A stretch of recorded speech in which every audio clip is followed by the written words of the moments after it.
Students हम देखेंगे properties of borax. इसमें हम कुछ इसकी केमिकल प्रॉपर्टीज यानी कि इसके डिफरेंट रिएक्शंस देखेंगे। ठीक है, बोरेक्स हम यहाँ पे रिकॉल कर लेते हैं कि क्या होता है। बोरेक्स एक बहुत यूजफुल कंपाउंड है, हमारे पास इसकी बहुत सारी यूजफुल एप्लीकेशंस हैं, जैसे कि हमने कुछ लिस्ट की थी किसमें, मैन्युफैक्चर ऑफ बोरेक्स में देखी थी।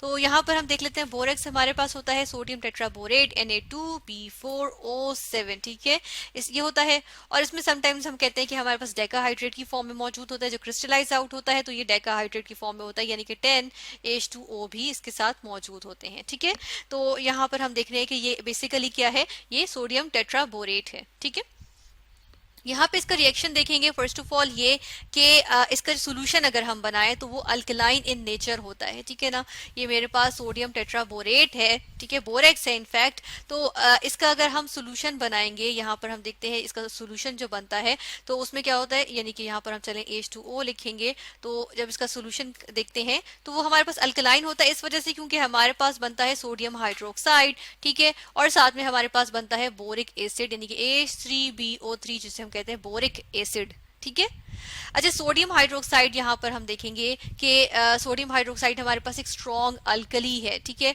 अल्कलीज क्या होती है, एक तो ये कि ये सॉल्यूशन में हमारे पास हाइड्रोक्साइड आयंस दे देंगे। ठीक है, और हम दूसरा ये देख रहे हैं कि सोडियम हाइड्रोक्साइड बन रही है ना, सोडियम हाइड्रोक्साइड का मतलब है ये हमारे पास क्या होता है, ये वाटर सॉल्युबल बेस होती है, तो इसलिए हम इसको कहते हैं अल्कली, और ये बहुत स्ट्रॉन्ग इन नेचर होती है। ठीक है, ये बहुत स्ट्रॉन्ग होती है, स्ट्रॉन्ग अल्कली होती है, इस वजह से हम देखते हैं। जबकि बोरिक एसिड की अगर हम बात करें, ये एसिड तो है, ठीक है, लेकिन ये एक वीक एसिड होता है हमारे पास। ठीक है, तो अब देखिए सोल्यूशन में अगर वीक एसिड हो लेकिन हमारे पास एक स्ट्रॉन्ग अल्कली भी मौजूद हो तो किसका पलड़ा भारी होगा, हम कहते हैं कि जी अल्कली का पलड़ा भारी होगा। ठीक है, तो हम कहते हैं कि जी सॉल्यूशन ओवरऑल देखें तो हमारे पास क्या होगा, अल्कलाइन इन नेचर होगा। ठीक है, तो हमारे पास क्या दे रहा है, बोरेक्स जो है उसका सॉल्यूशन जो है, इसका एक्वस सॉल्यूशन जो हमारे पास क्या है, अल्कलाइन इन नेचर है। ठीक है, यहाँ पर इसको हम इक्वेशन को बैलेंस कर लेंगे, यहाँ 2 सोडियम है तो चले हम 2 लगा लेंगे। ठीक है, इसी तरह हम यहाँ पर देख लेते हैं कि 4 यहाँ पे बोरॉन है ना, तो यहाँ पर हम 4 लगा लेते हैं। ठीक है, तो यहाँ पे बैलेंस करने के लिए हमें ओवरऑल यहाँ पे हमें 7 लगाना पड़ेगा, तो ये इक्वेशन हमारे पास बैलेंस हो जाएगी। ठीक है, अच्छा यहाँ पर हमने इस तरह से बात की है, तो वाटर में बेसिकली होता क्या है, किस तरह से हमारे पास यहाँ पर वाटर में आयनाइजेशन होती है। ठीक है, अगर हम देखें तो हमारे पास जो यहाँ पे बोरेक्स है इसकी वाटर में आयनाइजेशन हो जाती है। ठीक है, किस तरह से आयनाइजेशन होती है ये भी हम यहाँ पर देख लेते हैं।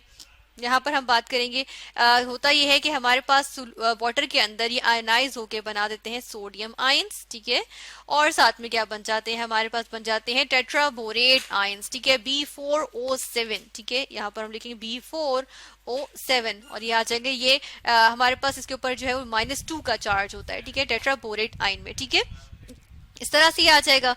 अच्छा उसके बाद हम देख रहे हैं कि हमने वाटर के साथ इसका रिएक्शन करवाया था ना, तो वाटर के साथ हम इसका रिएक्शन करवाएंगे। यहाँ पे जिस तरह से हम देख लेते हैं कि ये इसका रिएक्शन होगा वाटर के साथ। ये क्योंकि वाटर में आयनाइज हो रहे हैं ना, तो बेसिकली जो टेट्राबोरेट आयंस हैं ये क्या करते हैं, इनका वाटर के साथ रिएक्शन इंटरेक्शन होता है। ठीक है, या हम कहते हैं रिएक्शन होता है। ठीक है, यहाँ पर ये हम देखेंगे और हमारे पास क्या प्रोडक्ट बन जाती है, हम यहाँ पर प्रोडक्ट देखेंगे कि हमारे पास आ जाते हैं, एक तो बनेगा यहाँ से बोरिक एसिड। ठीक है, H3BO3।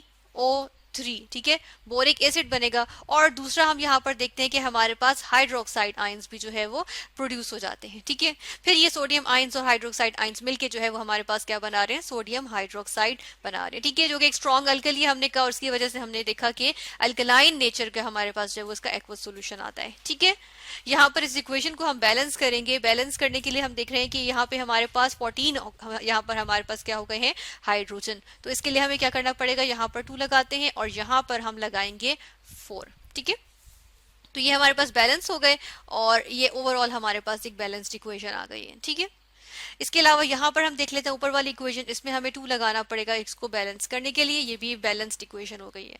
ठीक है ना, अच्छा यहाँ पर हमने बात की थी कि बोरेक्स जो है वो वाटर में अल्कलाइन सोल्यूशन दे रहा है ना, तो यहाँ पर हम एक चीज देखते हैं कि इसका एसिड के साथ फिर रिएक्शन होना चाहिए और सॉल्ट बनना चाहिए।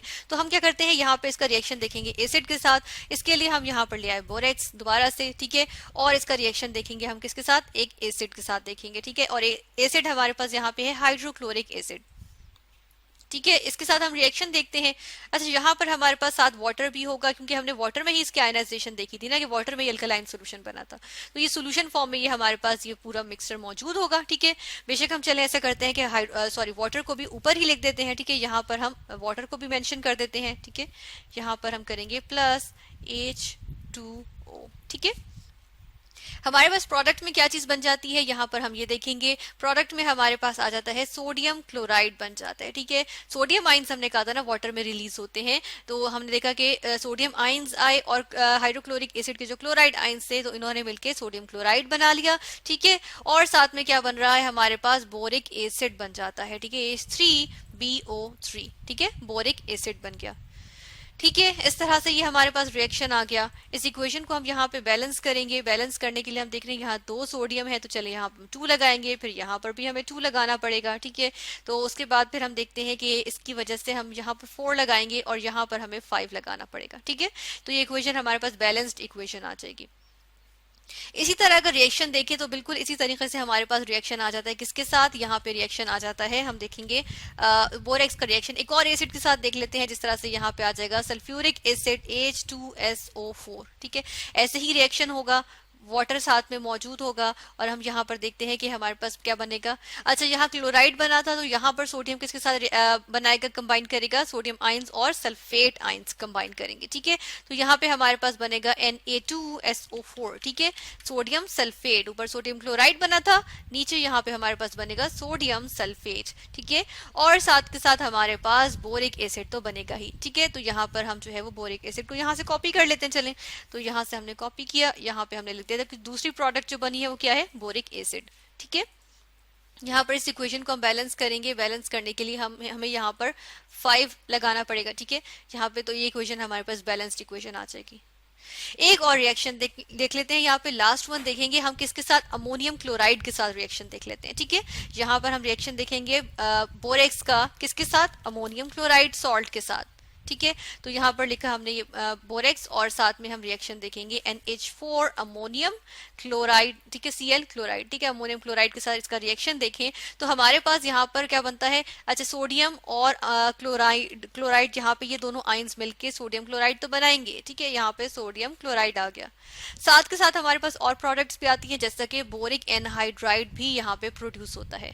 इसके अलावा नाइट्रोजन के साथ बोरॉन रिएक्ट करके बोरॉन नाइट्राइड भी बना लेता है। ठीक है, Bn जो होता है बोरॉन नाइट्राइड बन जाता है। ठीक है, और साथ में हमारे पास यहाँ पर हम देखते हैं कि वाटर रिलीज होता है। ठीक है, थोड़ी सी इक्वेशन को हम वहां पर हम जो है वो लेफ्ट साइड पे करेंगे। ठीक है, ताकि हमारे पास यहाँ पे जो फाइनल हमारी जो प्रोडक्ट है वो भी यहाँ पर आ सके, प्लस H2O। ठीक है, तो यहाँ पर हम देख रहे हैं कि हमारे पास इतनी सारी प्रोडक्ट्स बनी है, यानी कि सोडियम क्लोराइड बना है, साथ में बोरिक एनहाइड्राइड, बोरॉन नाइट्राइड। ठीक है, और साथ में वाटर बना है। ठीक है, तो यहाँ पर इस इक्वेशन को हम क्या करेंगे, बैलेंस कर लेते हैं। बैलेंस करने के लिए हम क्या करेंगे कि यहाँ पर हम देखते हैं 4 बोरॉन है, तो चलिए यहाँ पर 2 लगाएंगे।